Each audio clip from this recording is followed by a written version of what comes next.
Janasena party నాయకులు శ్రీ పవన్ కళ్యాణ్ కొనిదెల దగ్గర ఉన్న సమాచారాన్ని బట్టి చూస్తే ఆయన రాజకీయ ప్రయాణంలో రెండు విభిన్నమైన దారులు చాలా స్పష్టంగా కనిపిస్తున్నాయి. అవును, రెండు దారులు.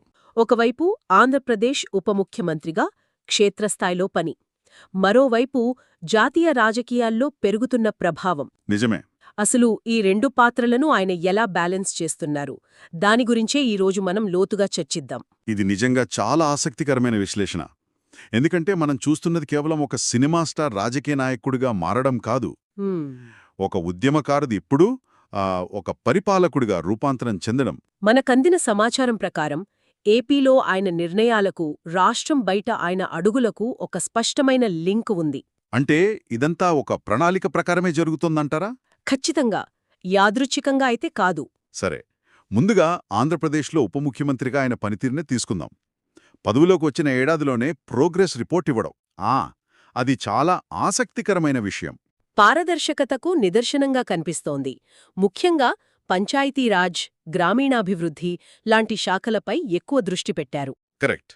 అల్లూరి సీతారామరాజు జిల్లాలో రోడ్ల నిర్మాణం, ఏజెన్సీ ప్రాంతాల్లో నీటి సమస్యలు. అవును, వెంటనే స్పందించడం లాంటివి మనం చూశాం. ఇక్కడే అసలు విషయముంది.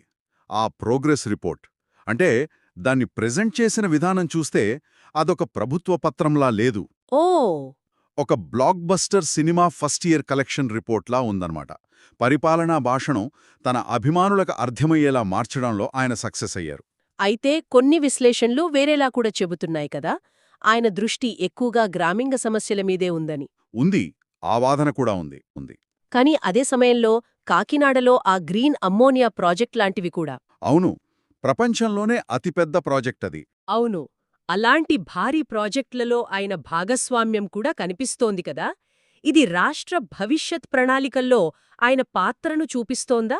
ఖచ్చితంగా, ఇది ఆయన ద్వంద్వ వైఖరిని చూపిస్తోంది. ఒకవైపు ప్రజలకు దగ్గరగా ఉంటూ వారి రోజువారీ సమస్యలు తీరుస్తున్నారు. మరోవైపు రాష్ట్రాన్ని టెక్నాలజికల్గా, ఆర్థికంగా ముందుకు తీసుకెళ్లే ఉన్నత స్థాయి ప్రాజెక్టులపైన దృష్టి పెడుతున్నారు. ఆ రెండిటినీ బ్యాలెన్స్ చేస్తున్నారు. సరే, రాష్ట్రంలో ఇలా పట్టు పెంచుకుంటూనే ఆయన ప్రభావం రాష్ట్ర సరిహద్దులు దాటుతున్నట్టుంది, ముఖ్యంగా తమిళనాడు, తెలంగాణ. ఇది చాలా వ్యూహాత్మకమైన విస్తరణ అని చెప్పాలి. దీని వెనుక ఉన్న వ్యూహం ఏమై ఉంటుంది? తమిళనాడులో బీజేపీ ఆయన్ను ఒక కీలక శక్తిగా వాడుకోవచ్చని మనకున్న సమాచారం చెబుతోంది. అక్కడ ఆయన సనాతన ధర్మం గురించి మాట్లాడటం, ఎంజీఆర్ను ప్రశంసించడం, తమిళ్ మీడియాకు ఇంటర్వ్యూలు ఇవ్వడం కూడా. అవును, ఇవన్నీ యాదృచ్ఛికం కాదు. తనకున్న పాపులారిటీని ఉపయోగించి దక్షిణ భారతదేశంలో బీజేపీకి బలం చేకూర్చే ప్రయత్నంలా కనిపిస్తోంది. తెలంగాణలో కూడా స్థానిక సంస్థల ఎన్నికల్లో జనసేన పోటీ చేస్తుందని ప్రకటించారు కదా. అవును, అది కూడా ఈ విస్తరణ ప్రణాళికలో భాగమే. కొండగట్టు ఆలయ అభివృద్ధికి 35 కోట్లకు పైగా మంజూరు చేయించడంలో ఆయన పాత్ర ఉంది. అంటే ఆధ్యాత్మికత, రాజకీయాలు రెండింటినీ కలుపుతున్నారా? సరిగ్గా అదే. తెలుగు ప్రజలు ఎక్కడున్నా తన ఉనికిని చాటుకునే ప్రయత్నం అన్నమాట. ఇక జాతీయ స్థాయికి వస్తే ఎన్డీఏ సమావేశంలో ఆయన ప్రసంగం, అది చాలా శ్రద్ధ ఆకర్షించింది. అవును, చాలా కీలకం అది. భారత్ ఎప్పటికీ తలవంచదు అని ప్రధాని నాయకత్వాన్ని ప్రశంసించడం ద్వారా ఎన్డీఏ కూటమిలో తానొక బలమైన భాగస్వామి అని స్పష్టం చేశారు. కరెక్ట్. దాంతోపాటు ఒకే దేశం ఒకే ఎన్నికకు మద్దతు తెలపడం కూడా. అది కూడా చాలా ముఖ్యమైన విషయం. అవును, జాతీయ స్థాయి సంస్కరణల పట్ల తన నిబద్ధతను తెలియజేశారు.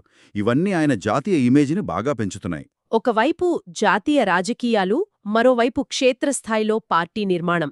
అంటే మరణించిన కార్యకర్తల కుటుంబాలకు ఆ బీమా పథకం ద్వారా అండగా నిలవడం. ఆయనలోని ప్రత్యేకత. ఈ రెండింటినీ ఎలా సమన్వయం చేసుకుంటున్నారు? ఒకేసారి రెండు పనులు చేస్తున్నారు. ఢిల్లీలో జాతీయ నాయకులతో మాట్లాడుతూనే ఇక్కడ తన క్యాడర్ను కాపాడుకుంటున్నారు. కార్యకర్తల కుటుంబాలకు అండగా నిలవడం ద్వారా పార్టీ పట్ల వారిలో నమ్మకాన్ని పెంచుతున్నారు.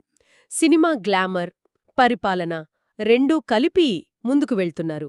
సినిమా గ్లామర్, పరిపాలన, ఆర్గనైజేషనల్ స్కిల్స్, ఈ మూడింటినీ కలిపి ఒక కొత్త రకమైన రాజకీయానికి శ్రీకారం చుడుతున్నారని చెప్పొచ్చు.